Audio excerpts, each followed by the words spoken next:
321. Diverticulosis y trastornos anorrectales frecuentes. Diverticulosis. Incidencia y epidemiología. En Estados Unidos, la diverticulosis afecta a 60% de la población más de 60 años y hasta 30% de los individuos con enfermedad diverticular experimenta síntomas recurrentes.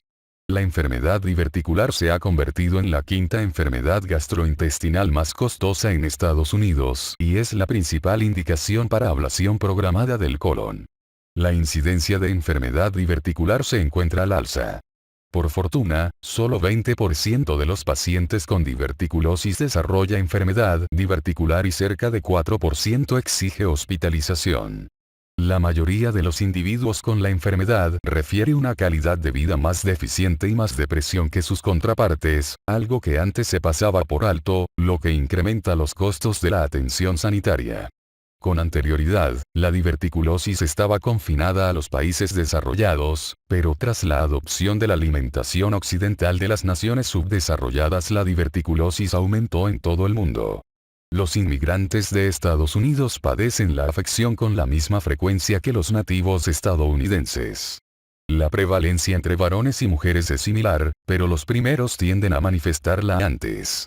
La media de edad al momento de la presentación se ha modificado para afectar a una población más joven. Anatomía y fisiopatología. En el intestino se forman dos tipos de divertículos: verdaderos y falsos, o pseudodivertículos. Los primeros son una hernia saxiforme de toda la pared intestinal, mientras que en los segundos se proyectan solo la mucosa y submucosa a través de la muscular propia del colon, figura 321.1. El tipo de divertículo que afecta más a menudo al colon es el pseudodivertículo. Los divertículos se observan con más frecuencia en el lado izquierdo y colon sigmoide. No se forman en el recto. Sin embargo, en las poblaciones asiáticas, 70% de los divertículos se halla en el colon derecho y el ciego. Yamanda y otros encontraron diverticulosis colónica derecha en 22% de los pacientes japoneses sometidos a colonoscopia. La diverticulitis es la inflamación de un divertículo. En la patogenia de la diverticulosis se consideraba con anterioridad que la única causa era la escasa fibra de la alimentación y que la diverticulitis aparecía de modo repentino cuando estos divertículos se obstruían. No obstante, la evidencia indica que la patogenia es más compleja y multifactorial. Los divertículos se forman en el punto donde la arteria nutricia, vasos rectos, penetra a través de la capa muscular propia, lo que genera una solución de continuidad de la pared del colon. Es probable que esta limitación anatómica sea consecuencia de la zona de presión relativamente elevada en la porción muscular del colon sigmoide. Por consiguiente, las contracciones de mayor amplitud, combinadas con evacuaciones duras y un gran contenido de grasa en la luz del sigmoide en una región débil de la pared del colon, tienen como resultado la formación de estos divertículos. En consecuencia, los vasos rectos se comprimen o erosionan, y ello provoca una perforación o hemorragia. La inflamación crónica de baja intensidad parece desempeñar una función clave en la degeneración neuronal, que ocasiona trastornos en la motilidad y elevación de las presiones intraluminales. Como efecto, se originan protrusiones en la pared colónica en los sitios donde ésta es más débil. Además, al conocer mejor la microbiota intestinal, se ha advertido que la disbiosis constituye un aspecto importante de esta enfermedad. Cuadro inicial, valoración y tratamiento de la hemorragia diverticular. La hemorragia de un divertículo de colon es la causa más frecuente de hematoquesia en los pacientes más de 60 años, pero solo 20% de los individuos con diverticulosis padece hemorragia digestiva. Los pacientes con más riesgo de sufrir una hemorragia tienden a ser más hipertensos, padecer aterosclerosis y consumir en forma habitual ácido acetilsalicílico y antiinflamatorios no esteroideos. La mayor parte de las hemorragias se resuelve de forma espontánea con reposo intestinal. El riesgo de sufrir una nueva hemorragia a lo largo de la vida es de 25%. Para localizar de manera inicial la hemorragia diverticular es necesario realizar una colonoscopia, angiografía por tomografía computarizada de planos múltiples o gammagrafía con eritrocitos marcados. Si el individuo se encuentra estable, la hemorragia activa puede tratarse con angiografía. Si la angiografía mesentérica permite reconocer el sitio de la hemorragia, el vaso se cierra de modo satisfactorio con espirales en 80% de los casos. Más tarde se vigila al enfermo mediante colonoscopias, cuando es necesario, en busca de signos de isquemia de colon. Otra opción es la ablación segmentaria del colon, para eliminar el riesgo de una hemorragia ulterior. Este método es más aconsejable en los individuos que reciben anticoagulantes en forma crónica. Sin embargo, con la embolización altamente selectiva con espirales, la tasa de isquemia de colon es menos de 10% y el riesgo de una hemorragia aguda recurrente es menos de 25%. Los resultados a largo plazo, 40 meses, indican que más de 50% de los pacientes con hemorragia diverticular aguda tratados con angiografía altamente selectiva se ha sometido a un tratamiento definitivo.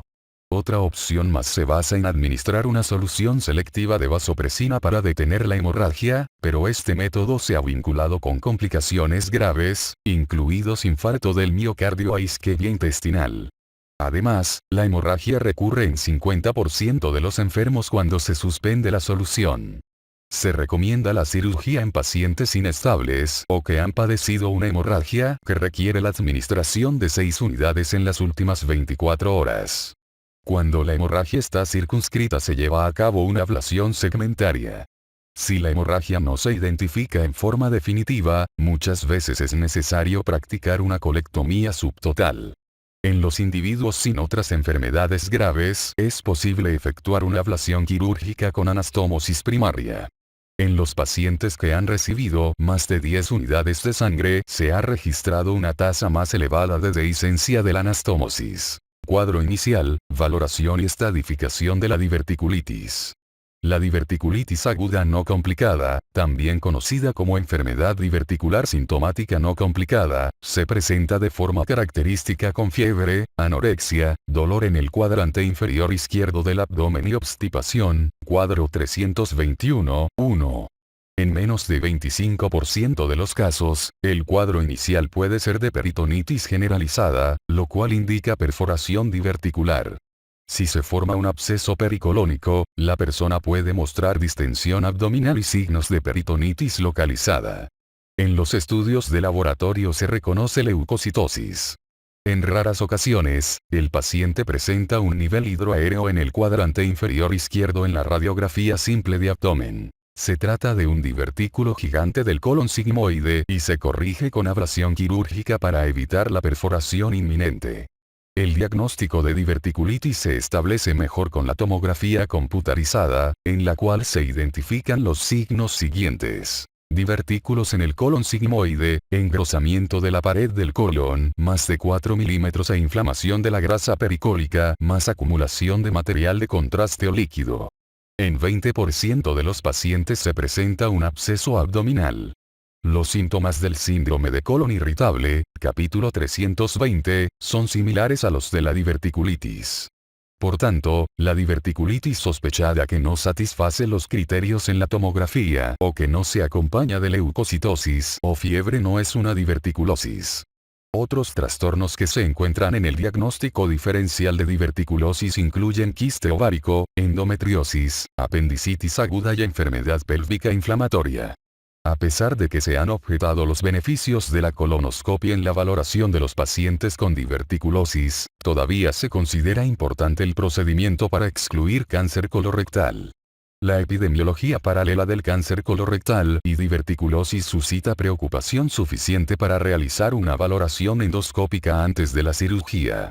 Por consiguiente, es necesario efectuar una colonoscopia unas 6 semanas después de un episodio de diverticulitis. La diverticulosis complicada se define como una afección que se acompaña de un absceso o perforación y, con menos frecuencia, de una fístula, cuadro 321-1.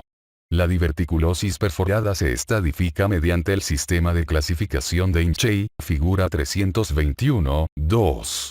Este sistema se ideó para predecir los resultados posteriores al tratamiento quirúrgico de la diverticulosis complicada. En años recientes, el sistema de estadificación de Hinchey se modificó para incluir el desarrollo del flemón o absceso temprano, etapa 1A de Hinchey. Un absceso pericólico se considera como etapa LB de Hinchey. En la diverticulosis complicada con formación de fístula, los sitios comunes incluyen fístulas cutáneas, vaginales o vesiculares. Estos trastornos se manifiestan por la eliminación de heces a través de la piel o la vagina o la presencia de aire en el chorro urinario, neumaturia. Las fístulas colovaginales son más comunes en las mujeres sometidas a una histerectomía. Tratamiento. Diverticulosis. Tratamiento médico. La diverticulosis asintomática identificada en estudios de imagen o durante una colonoscopia se trata mejor mediante modificaciones de la dieta. Aunque son limitados los datos relacionados con los riesgos dietéticos en la enfermedad diverticular, cuadro 321.2, los pacientes pueden beneficiarse de una dieta rica en fibra que incluye 30 gramos de fibra por día. Son de utilidad los complementos dietéticos de fibra como Psyllium plantago, fibra de polipropileno metilcelulosa. El uso de fibra incrementa el tiempo de tránsito colónico y por tanto evita la elevación de la presión intraluminal que ocasiona el desarrollo de diverticulosis. En fumadores aumenta al parecer la incidencia de diverticulosis complicada. Por tal motivo, es preciso alentar a los pacientes a abstenerse de fumar. La recomendación histórica de no comer nueces no se basa más que en datos empíricos. La enfermedad diverticular sintomática no complicada con confirmación de la inflamación e infección en el colon debe tratarse de modo inicial con reposo intestinal. El uso sistemático de antibióticos en la enfermedad diverticular no complicada no demostró beneficios en el tiempo para la resolución de los síntomas, en las complicaciones o en el riesgo de recurrencia. Sin embargo, los datos son limitados y los antibióticos son todavía el modelo terapéutico. Se recomienda la hospitalización si el paciente es incapaz de alimentarse por vía oral, si tiene múltiples enfermedades adjuntas, si no hay mejora con el tratamiento ambulatorio y si se ve afectado por diverticulitis complicada. Casi 75% de los individuos hospitalizados por diverticulitis aguda mejora con tratamiento médico que incluya un régimen antibiótico adecuado. El régimen antibiótico actual recomendado incluye cefalosporinas de tercera generación o ciprofloxacina y metronidazol, dirigidos a bacilos aerobios gram-negativos y bacterias anaerobias. Por desgracia, con los fármacos anteriores no se combate a los enterococos y es recomendable agregar a este régimen ampicilina para pacientes que no mejoran. De modo alternativo podría ser eficaz la monoterapia con una penicilina de tercera generación o piperacilina intravenosa o la combinación oral de penicilina + ácido clavulánico. El ciclo usual de antibiótico-terapia comprende 7 a 10 días, si bien este lapso se halla bajo investigación. Es importante que el paciente reciba una dieta limitada mientras cede el dolor. Hoy en día ha cambiado el tratamiento médico para prevenir los síntomas tras la resolución de la crisis. Los factores de riesgo establecido para recurrencia sintomática incluyen individuos más jóvenes, formación de absceso diverticular y crisis más frecuentes, más de 2 por año. Los nuevos objetivos terapéuticos son la inflamación del colon y la disbiosis. La diverticulosis se considera una enfermedad intestinal funcional acompañada de inflamación leve. Sin embargo, el uso de fármacos antiinflamatorios, mesalazina, en estudios clínicos con asignación al azar no ha demostrado efecto en las tasas de recurrencia en comparación con el placebo solo. Algunos autores han sugerido que los fármacos antiinflamatorios tienen mayor utilidad en pacientes con enfermedad diverticular que sufren colitis segmentaria, enfermedad diverticular relacionada con colitis segmentaria. En la enfermedad diverticular también se ha valorado el uso de medidas terapéuticas dirigidas a la disbiosis mediante reacción en cadena de la polimerasa. Las muestras de heces fecales de personas que consumen una alimentación rica en fibra han demostrado un contenido bacteriano distinto del de las evacuaciones de los individuos que consumen una alimentación con escasa fibra y grasa abundante. Los gastroenterólogos cada vez utilizan más los probióticos para diversas afecciones intestinales y se ha demostrado que previenen la diverticulitis recurrente. De modo específico, los probióticos que contienen cepas de Lactobacillus acidopilus y Bifidobacterium pueden ser beneficiosos, aunque una revisión sistemática reciente no mostró beneficios por el uso de probióticos. La rifaximina, antibiótico de amplio espectro que no se absorbe bien, comparada con la fibra aislada, se acompaña de 30% menos síntomas recurrentes por diverticulosis no complicada. Tratamiento quirúrgico. Los factores de riesgo preoperatorios que influyen en los índices de mortalidad posoperatorios incluyen clase más alta del estado físico en la escala del American Society of Anesthesiologists, ASA cuadro 321-3, e insuficiencia orgánica preexistente. En individuos calificados como de bajo riesgo, P1 y P2 de la ASA, puede considerarse la cirugía en enfermos que no mejoran con rapidez con las medidas no quirúrgicas. En el caso de diverticulosis sin complicaciones, los estudios señalan que es posible continuar el tratamiento no quirúrgico después de 2 crisis, sin que aumente el riesgo de perforación que obligue a practicar una colostomía. Sin embargo, en personas sometidas a tratamiento inmunodepresor, en caso de insuficiencia renal crónica o colagenopatías vasculopatías, se incrementa el riesgo de perforación 5 veces durante las crisis repetitivas. El tratamiento quirúrgico está indicado en todos los pacientes con bajo riesgo quirúrgico y diverticulosis complicada. Entre los objetivos del tratamiento quirúrgico de la enfermedad diverticular figuran controlar la septicemia, eliminar complicaciones como fístulas u obstrucción, extirpar el segmento enfermo del colon y restaurar la continuidad intestinal. Aunque deben conseguirse estos objetivos, debe procurarse la disminución de la morbilidad, la duración de la hospitalización y los costos, y maximizar la supervivencia y calidad de vida. En el cuadro 321-4 se presentan las operaciones indicadas más a menudo con base en la clasificación de Hinchey y la morbilidad y mortalidad previstas. Las opciones actuales para la enfermedad diverticular no complicada incluyen ablación abierta o laparoscópica del área enferma con reanastomosis al recto sigmoide. La conservación de porciones del sigmoide puede ocasionar recurrencia temprana de la enfermedad. Los beneficios de la ablación laparoscópica respecto de las técnicas quirúrgicas abiertas incluyen el alta más temprana, por lo menos un día, menor uso de narcóticos, menores complicaciones posoperatorias y una reanudación más pronta del trabajo. Las opciones para el tratamiento quirúrgico de la enfermedad diverticular complicada, figura 321-3, incluyen procedimientos abiertos o laparoscópicos. 1. Derivación proximal del flujo fecal con ileostomía o colostomía y sutura de parche de epiplón con colocación de DREN. 2. Ablación con colostomía y fístula mucosa o cierre del extremo distal del intestino con formación de bolsa de Hartmann, procedimiento de Hartmann. 3. Ablación con anastomosis, coloproctostomía. 4. Ablación con anastomosis y derivación, coloproctostomía con ileostomía o colostomía en asa. 5. Técnica laparoscópica de lavado y drenaje sin la derivación, como se describió para pacientes con clase de Hinchey 3. Sin embargo, se ha informado un incremento del riesgo de 3 veces en la peritonitis recurrente que requiere intervención quirúrgica sin lavado. Los pacientes con etapa 1A de Hinchey se tratan con antibiótico-terapia seguida de ablación y anastomosis en término de 6 semanas. Los pacientes con enfermedad en etapas 1B y 2 de Hinchey se tratan con drenaje percutáneo seguido de ablación con anastomosis unas 6 semanas más tarde. Las normas actuales de la Sociedad Americana de Cirugía de Colon y Recto sugiere, además de administrar antibióticos, crear drenaje percutáneo bajo guía por tomografía del absceso diverticular más de 3 centímetros y con una pared definida.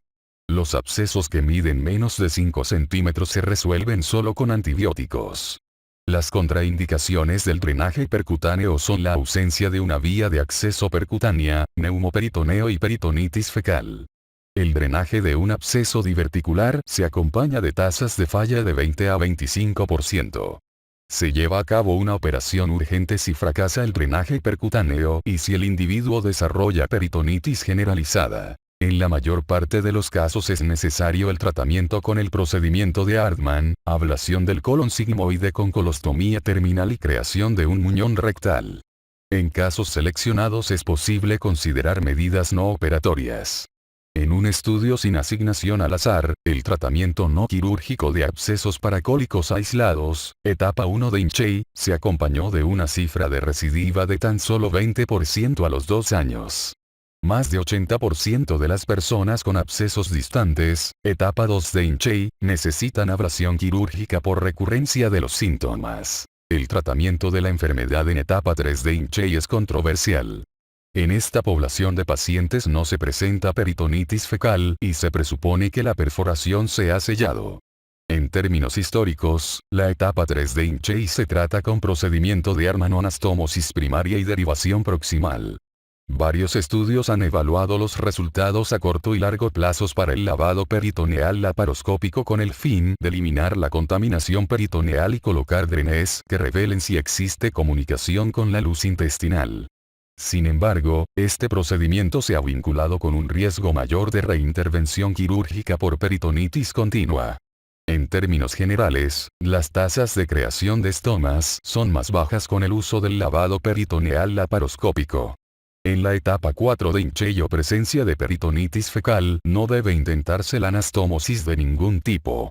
La conducta limitada en estos pacientes se acompaña de menor mortalidad. Síntomas recurrentes. En 10% de los enfermos reaparecen los síntomas abdominales después de la ablación quirúrgica de la enfermedad diverticular.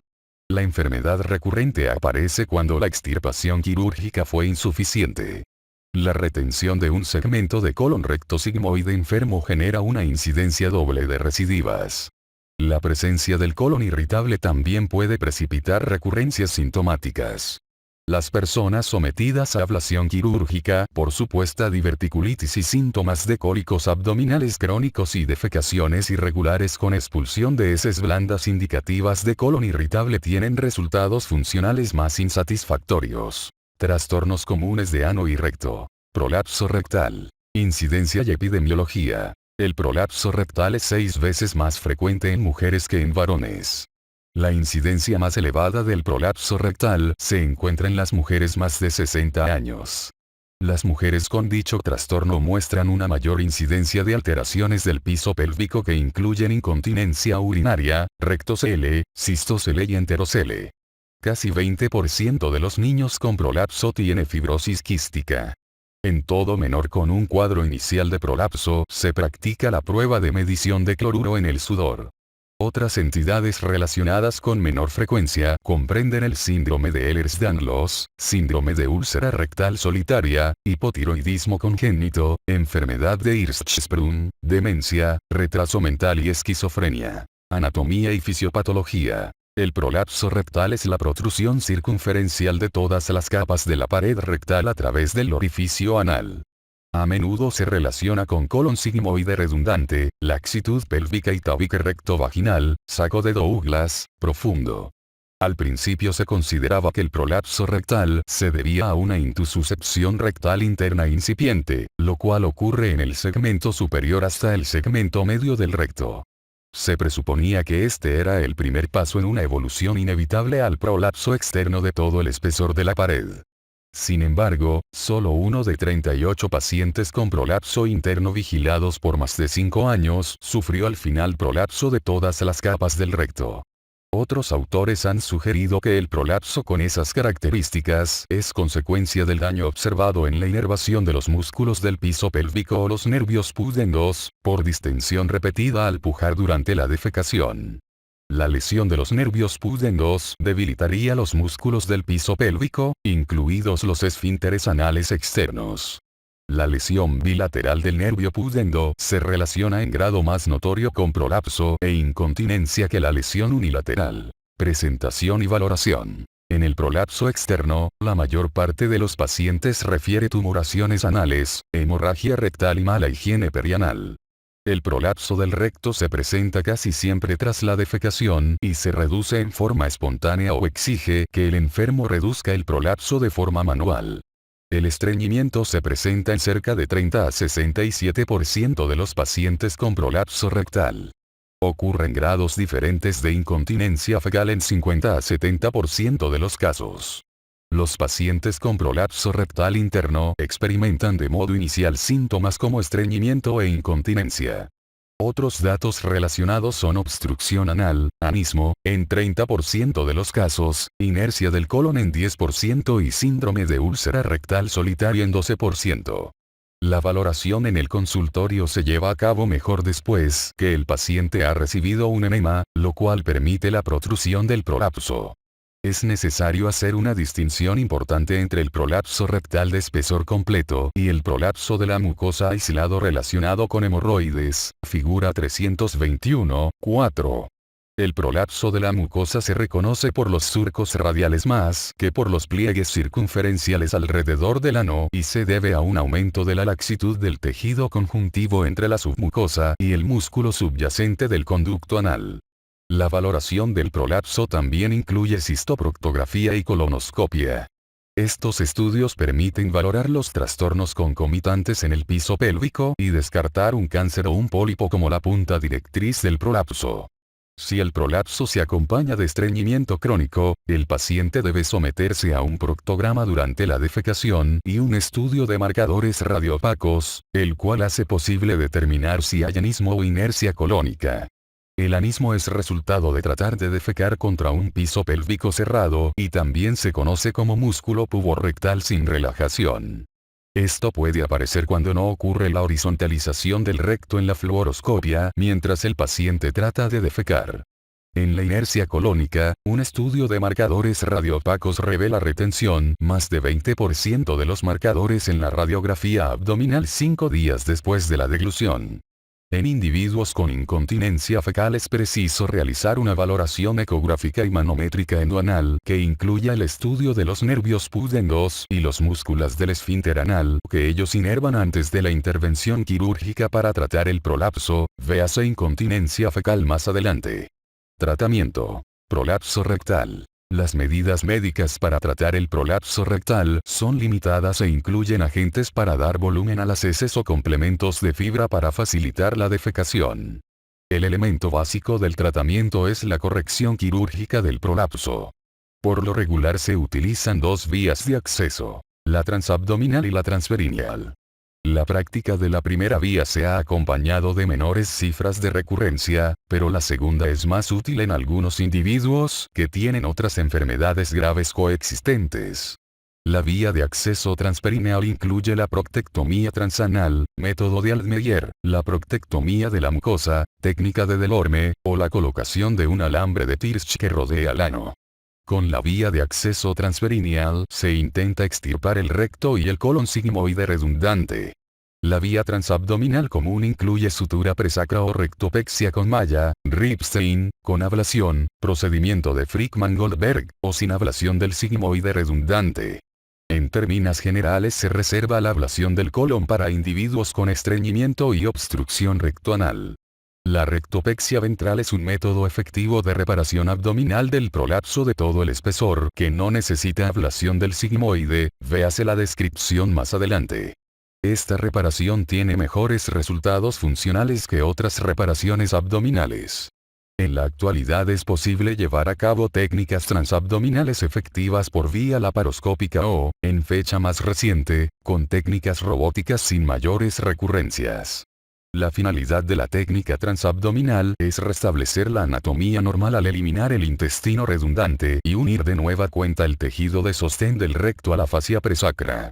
La alternativa final es una proctectomía abdominal con colostomía terminosigmoidea. En caso de inercia total del colon, definida por el antecedente de estreñimiento y una prueba de marcadores radioopacos positiva, se efectúa una colectomía subtotal con anastomosis ileosigmoidea o rectal en el momento de la rectopexia. Con anterioridad, la presencia de un prolapso rectal interno identificado en los estudios imagenológicos se consideraba una enfermedad no quirúrgica y se recomendaba la biorretroalimentación. Sin embargo, solo 33% de estos pacientes muestra una resolución satisfactoria de los síntomas con la biorretroalimentación.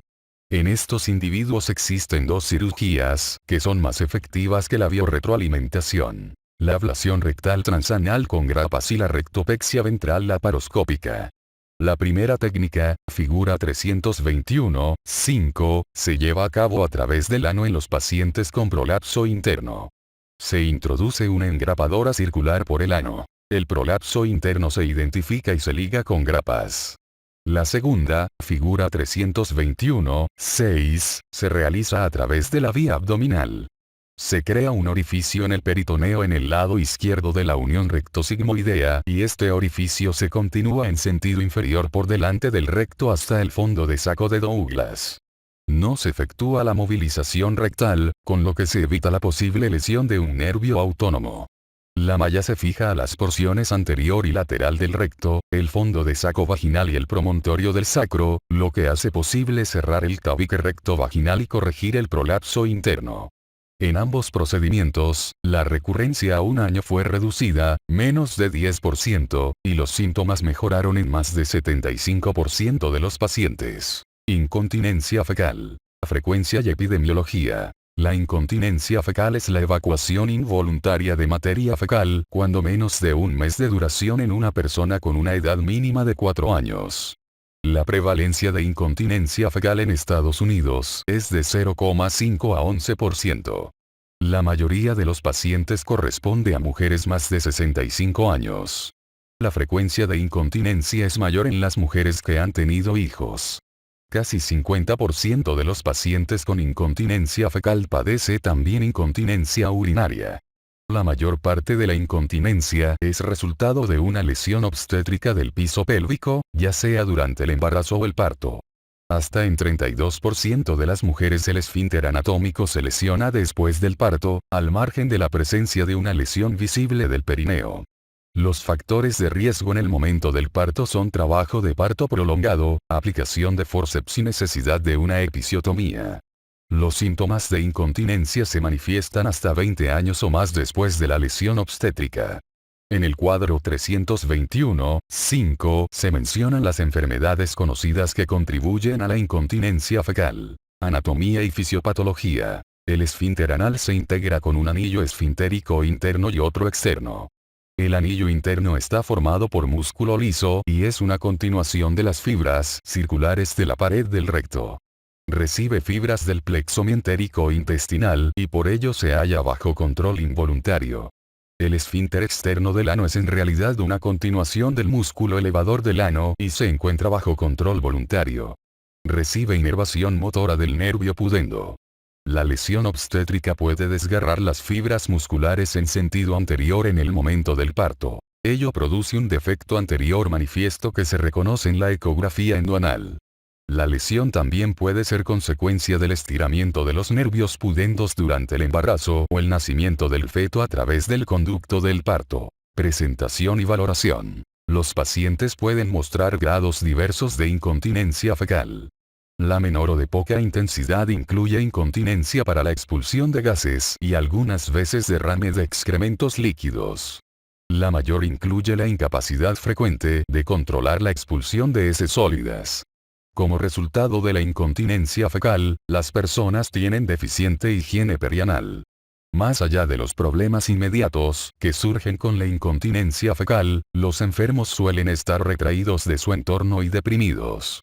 Por esta razón, los índices de calidad de vida son componentes importantes de la valoración de estos individuos. Para valorar la incontinencia fecal se necesita una historia clínica detallada y una exploración clínica minuciosa con tacto rectal. El tono débil del esfínter en el tacto rectal y la ausencia de reflejo anal, regulado a nivel de S1, indican disfunción neurógena. Algunas cicatrices perineales representan lesiones quirúrgicas. Otros estudios que son útiles para el diagnóstico de incontinencia fecal son la manometría anal, la latencia motora de nervios terminales pudendos y la ecografía endoanal. En los centros especializados en incontinencia fecal existe un laboratorio de fisiología anorrectal en el que se utilizan métodos estandarizados para valorar la fisiología anorrectal. La manometría anorrectal mide las presiones de reposo y durante la contracción del conducto anal con un catéter intraluminal que se llena de agua.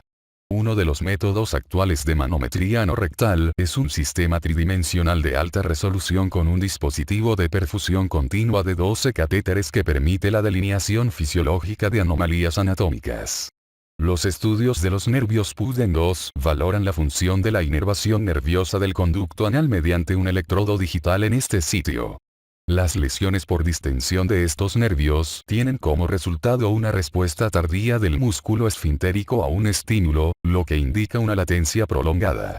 Por último, la ecografía endoanal valora la magnitud de la lesión de los músculos del esfínter antes de la reparación quirúrgica. Por desgracia, estas investigaciones dependen de cada usuario y en muy pocos estudios se ha demostrado que estas pruebas pronostican el resultado de una cirugía.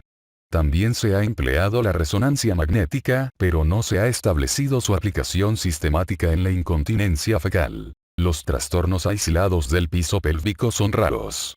La mayoría de los pacientes con incontinencia fecal padece algún grado de incontinencia urinaria. Asimismo, la incontinencia fecal forma parte del espectro del prolapso de órganos pélvicos. Es por esta razón que muchos pacientes manifiestan síntomas de defecación obstruida e incontinencia fecal. Es importante llevar a cabo una valoración detallada por medio de una resonancia dinámica o cinedefecografía en busca de otros defectos. La reparación quirúrgica de la incontinencia, sin tomar en consideración otros defectos, reduce el éxito de la intervención. Tratamiento. Incontinencia fecal. Una de las medidas en el tratamiento médico de la incontinencia fecal consiste en instituir formas de aumentar el volumen de las evacuaciones, lo cual ayuda a incrementar la sensación fecal. Estas medidas comprenden fibra complementaria, loperamida, difenoxilato y fijadores de ácidos biliares. Estas sustancias endurecen las heces fecales y retrasan la frecuencia de los movimientos intestinales, por lo que son útiles en los pacientes con síntomas mínimos a leves. Además, estos individuos pueden someterse a un tipo de fisioterapia llamada biorretroalimentación. Este tratamiento ayuda a reforzar el esfínter anal externo y entrena al mismo tiempo al enfermo para relajarse con la defecación y evitar un esfuerzo innecesario y lesionar aún más los músculos del esfínter. El éxito de la biorretroalimentación ha sido variable y depende de la motivación del paciente. Este método es al menos inocuo y carece de riesgos. La mayoría de los pacientes mejora en cierta medida. Es por esta razón que se lo debe incorporar en las primeras recomendaciones de todo enfermo con incontinencia fecal. El método ideal para el tratamiento de la incontinencia fecal con un defecto esfintérico aislado es la esfinteroplastia por superposición. En esta, el esfínter anal externo, el tejido cicatrizal y el esfínter interno identificado se disecan y se liberan del tejido adiposo y conjuntivo circundante y a continuación se efectúa una reparación por superposición para reconstruir el anillo muscular y restablecer su función.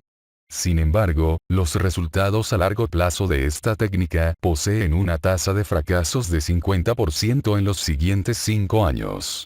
Otras opciones son los tratamientos alternativos, como la estimulación de los nervios sacros, inyecciones que incrementan el colágeno y anillos magnéticos. La primera es una adaptación de una técnica diseñada para el tratamiento de la incontinencia urinaria y es ideal para los pacientes con un esfínter anal íntegro pero débil. Se coloca un estimulador temporal en el tercer nervio sacro. Cuando los síntomas mejoran al menos 50%, se coloca un estimulador permanente bajo la piel. Los resultados a largo plazo de la estimulación sacra son prometedores, ya que casi 80% de los pacientes manifiesta una reducción mínima de 50% de los episodios de incontinencia. Esta reducción se ha mantenido en los estudios hasta de 5 años. Las inyecciones de colágeno se han utilizado durante varios años. Más de 50% de los pacientes incontinentes tratados con ácido hialurónico estabilizado de origen no animal logra una reducción de 50% en los episodios de incontinencia y esos resultados se mantienen hasta por 2 años. Hasta la fecha, este tratamiento inyectable no se encuentra disponible en todos los sitios. Los anillos magnéticos se implantan alrededor de los músculos del esfínter anal. Aún se hallan bajo estudio sus resultados a largo plazo y hoy día se utilizan solo como tratamiento paliativo. Por último, en la actualidad se prueba la administración de células madre para aumentar el volumen de los músculos del esfínter. Las células madre se obtienen del propio músculo del paciente, se cultivan y luego se implantan en su complejo esfintérico. Este procedimiento no es frecuente por sus costos elevados y la necesidad de otros procedimientos. Se esperan los resultados de los estudios clínicos. Enfermedad hemorroidal. Frecuencia y epidemiología. Más de 1 millón de individuos en el mundo occidental padecen hemorroides sintomáticas cada año. La prevalencia de la enfermedad hemorroidal no es selectiva para edad o género. Sin embargo, la edad es un factor de riesgo. La prevalencia de enfermedad hemorroidal es menor en los países subdesarrollados. La alimentación occidental típica con escasa fibra y abundante grasa se acompaña de estreñimiento y esfuerzo, con la formación de hemorroides sintomáticas. Anatomía y fisiopatología. Los cojinetes hemorroidales son parte normal del conducto anal. Las estructuras vasculares contenidas en este tejido ayudan a la continencia al prevenir la lesión del músculo del esfínter. Los tres principales complejos hemorroidales que atraviesan el conducto anal son izquierdo lateral, derecho anterior y derecho posterior. La ingurgitación y el esfuerzo provocan prolapso de este tejido en el conducto anal. Con el tiempo, el sistema anatómico de soporte del complejo hemorroidal se debilita y expone este tejido al segmento externo del conducto anal, donde es propenso a lesionarse. Las hemorroides se clasifican en internas o externas. Estas últimas se originan por debajo de la línea dentada, están cubiertas de epitelio escamoso y se acompañan de un componente interno. Cuando las hemorroides externas se trombosan son dolorosas. Las hemorroides internas aparecen por arriba de la línea dentada, están cubiertas de mucosa y epitelio de la zona de transición y constituyen la mayor parte de las hemorroides. La clasificación regular de la enfermedad hemorroidal se basa en el descenso desde su ubicación interna normal hasta la posición externa prolapsada, cuadro 321, 6. Presentación y valoración. Por lo regular, el enfermo acude al médico por dos razones: hemorragia y protrusión. El dolor es menos frecuente que el provocado por las fisuras anales y, en caso de aparecer, se describe como una molestia sorda por ingurgitación del tejido hemorroidal. El dolor intenso puede indicar trombosis de una hemorroide. La hemorragia de las hemorroides se describe como la expulsión indolora de sangre roja brillante que se observa en el agua del retrete o al limpiarse. Algunos pacientes tienen como cuadro inicial una hemorragia notable que algunas veces causa anemia. Sin embargo, hay que descartar la presencia de una neoplasia en el colon en enfermos anémicos. El individuo con un cuadro inicial de una masa prominente refiere incapacidad de mantener la higiene perianal y puede mostrar preocupación por algún posible cáncer. El diagnóstico de enfermedad hemorroidal se establece en la exploración física. El médico inspecciona la región perianal en busca de signos de trombosis o excoriación y después practica un tacto cuidadoso. Al realizar la anoscopia se concede atención particular a la posición conocida de la enfermedad hemorroidal. Se pide a la persona que puje. Si le resulta difícil, es posible realizar la maniobra cuando esté sentado en el retrete y notificar al médico el momento en que sobresalen los tejidos. Es importante diferenciar entre la imagen circunferencial de un prolapso de todas las capas del recto y la naturaleza radial de las hemorroides que muestran prolapso, véase antes prolapso rectal. Se definen la etapa y la localización de los complejos hemorroidales. Tratamiento. Enfermedad hemorroidal. El tratamiento de las hemorroides sangrantes se basa en la etapa de la enfermedad, cuadro 321, 6. En toda persona que sangra deben considerarse otras causas posibles. En individuos jóvenes sin el antecedente familiar de cáncer colorectal, la enfermedad hemorroidal puede tratarse de manera inicial y, si persiste la hemorragia, se lleva a cabo un estudio colonoscópico. En los ancianos no sometidos a un estudio de detección en busca de cáncer colorectal, deben programarse una colonoscopia o una sigmoidoscopia flexible. Con raras excepciones, las hemorroides con trombosis aguda pueden resecarse en las primeras 72 horas mediante una incisión elíptica. Se indican baños de asiento, consumo de fibra y ablandadores de heces. Los tratamientos adicionales para las hemorroides sangrantes incluyen los procedimientos de consultorio como ligadura con bandas de goma, coagulación infrarroja y escleroterapia. La sensibilidad inicia al nivel de la línea dentada. Por tanto, todos los procedimientos pueden realizarse sin molestias por vía endoscópica o en el consultorio. Las bandas se colocan alrededor del tejido ingurgitado, lo que ocasiona isquemia y fibrosis.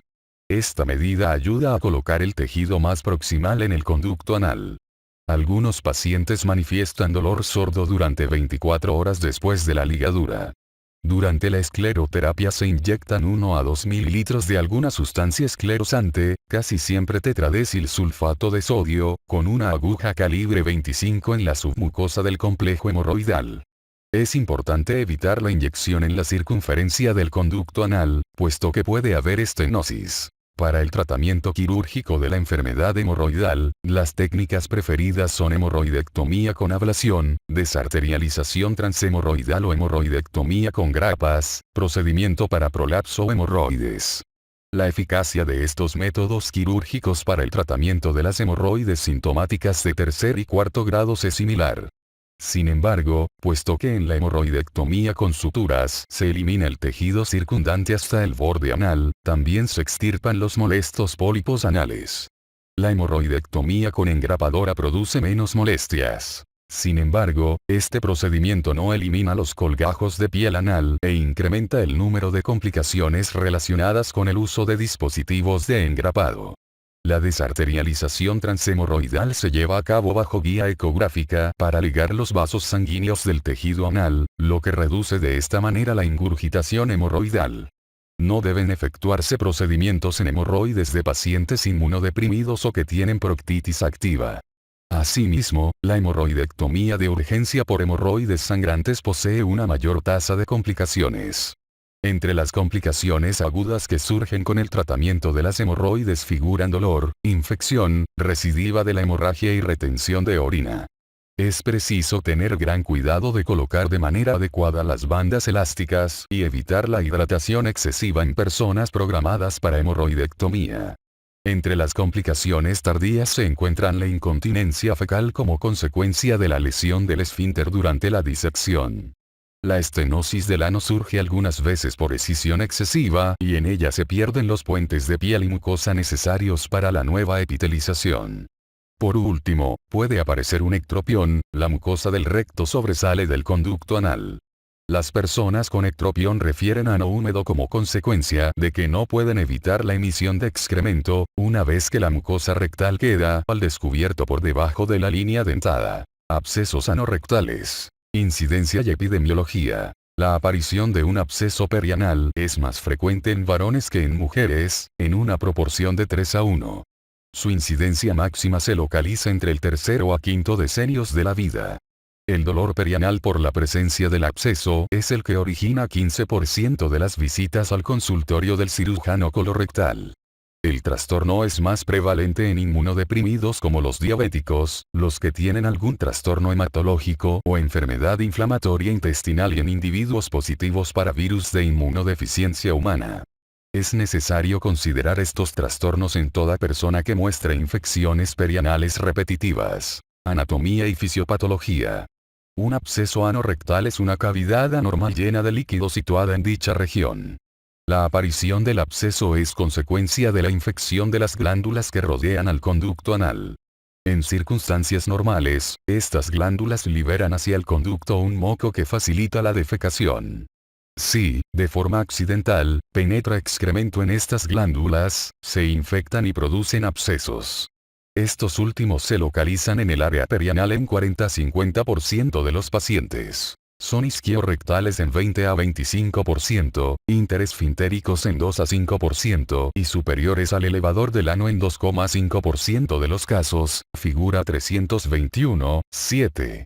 Presentación y valoración. El dolor perianal y la fiebre son los signos que definen al absceso.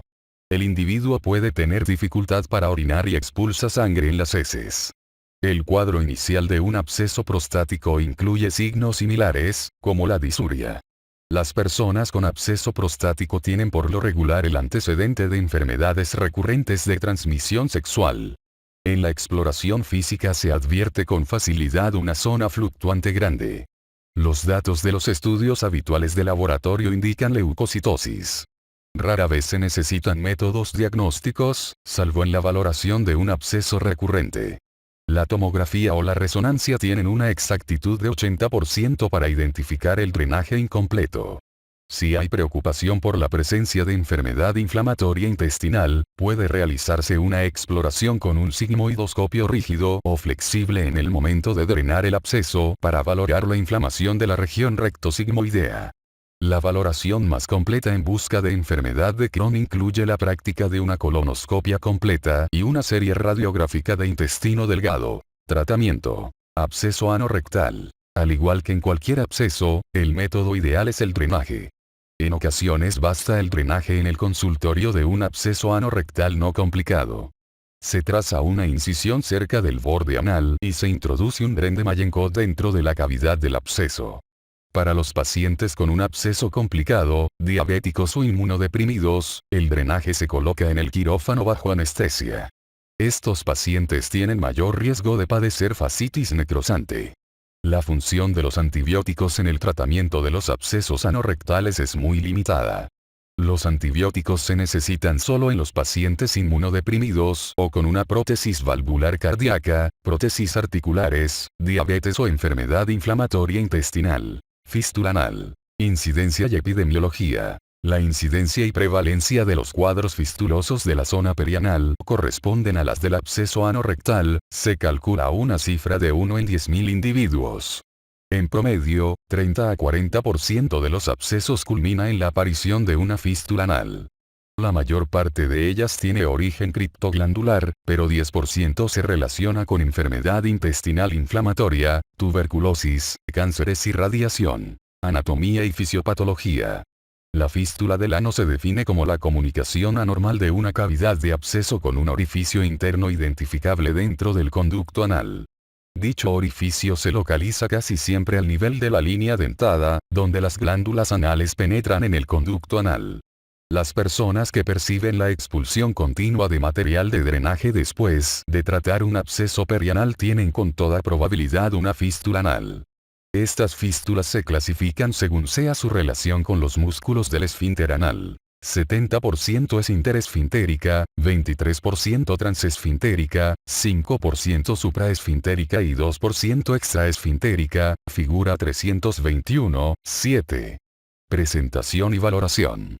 La persona con una fístula anal refiere que percibe la salida constante de material de drenaje desde la región perianal junto con una tumoración firme, que se intensifica con la defecación. Es difícil conservar la higiene de dicha zona. La mejor forma de valorar a la persona y detectar una fístula consiste en explorarla bajo anestesia. En el momento de la exploración, se practica una anoscopia en busca del orificio interno. La aplicación de peróxido de hidrógeno diluido facilita la identificación del orificio. En vez de la anestesia, también se puede recurrir a la resonancia con un electrodo endoanal que identifica el trayecto fistuloso en 80% de los casos.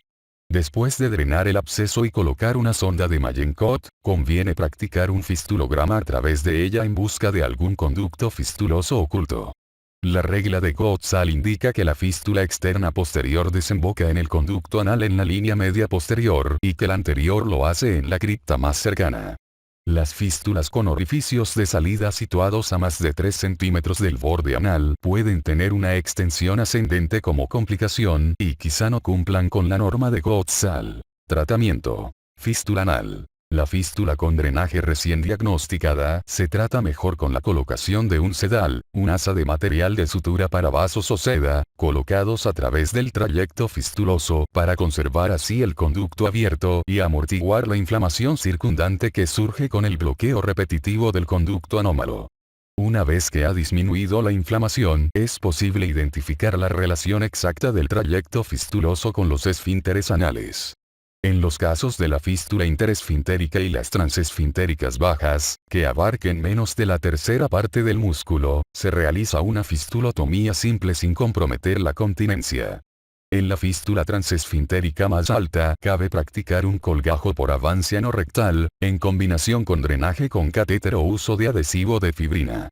Los trayectos fistulosos muy largos, más de 2 centímetros, y angostos reaccionan mejor con la fibrina, en comparación con los más cortos. En el tratamiento de una fístula simple se ha utilizado la ligadura sencilla del trayecto fistuloso interno con buenos resultados. Es importante que los pacientes consuman una dieta que incluya agentes para aumentar el volumen de las heces, analgésicos no narcóticos y baños de asiento después de la operación de la fístula. Entre las complicaciones tempranas de estos métodos se hallan retención de orina y hemorragia. Entre las tardías, que son raras, menos de 10% te figuran la incontinencia temporal y la permanente.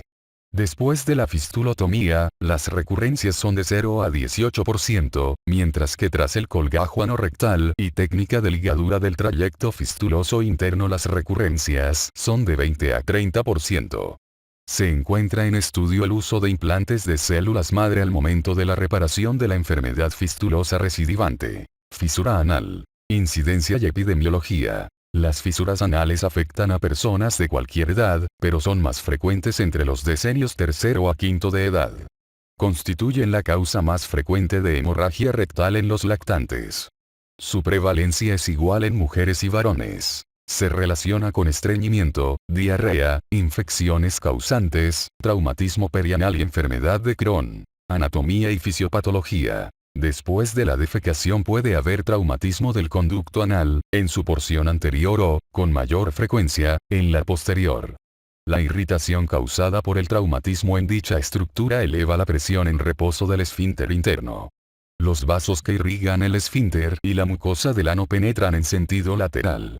Por esa razón, el mayor tono del esfínter origina una isquemia relativa en la región de la fisura y dificulta la cicatrización después de la lesión.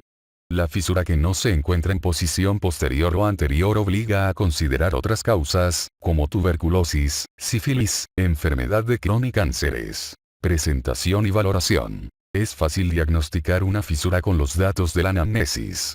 El síntoma típico es el dolor vinculado de forma estrecha con la defecación y que no cede. La expulsión de sangre roja brillante en el caso de la fisura es menos abundante que la observada con las hemorroides. En la exploración se advierte que casi todas las fisuras se hallan en posición posterior o anterior. La que se localiza en sentido lateral puede ser preocupante porque quizás su naturaleza no sea tan benigna y obliga a descartar trastornos sistémicos. La fisura crónica se reconoce por la presencia de una papila anal hipertrófica en su extremo proximal y una hemorroide centinela, o bien un colgajo cutáneo en el extremo distal. A menudo se observan dentro de la base de la grieta las fibras circulares del esfínter interno hipertrófico. Si se practica una manometría anal, los signos patognomónicos son la elevación de la presión de reposo y una deformidad dentada con contracciones paradójicas de los músculos esfintéricos. Tratamiento. Fisura anal. El tratamiento de las fisuras agudas es conservador. En personas estreñidas es posible utilizar ablandadores de heces, aumentar la cantidad de fibra de la alimentación y usar anestésicos locales, glucocorticoides y baños de asiento. Con tales medidas sanan 60 a 90% de ellas. Se considera que una fisura es crónica cuando ha persistido por más de 6 semanas. En ella pueden probarse modalidades orientadas a reducir la presión de reposo del conducto anal, como el ungüento de nifedipina aplicado 3 veces al día y la toxina botulínica de tipo A en dosis incluso de 20 unidades inyectadas en el esfínter interno a cada lado de la fisura. El tratamiento quirúrgico comprende la dilatación anal y la esfinterotomía interna lateral. Por lo general hay que seccionar 1/3 del esfínter interno. Los músculos se identifican con facilidad porque están hipertrofiados. Las cifras de recidiva después del tratamiento no quirúrgico son altas, pero es mayor el peligro de incontinencia después de la esfinterotomía. La esfinterotomía interna lateral produce más a menudo incontinencia en mujeres.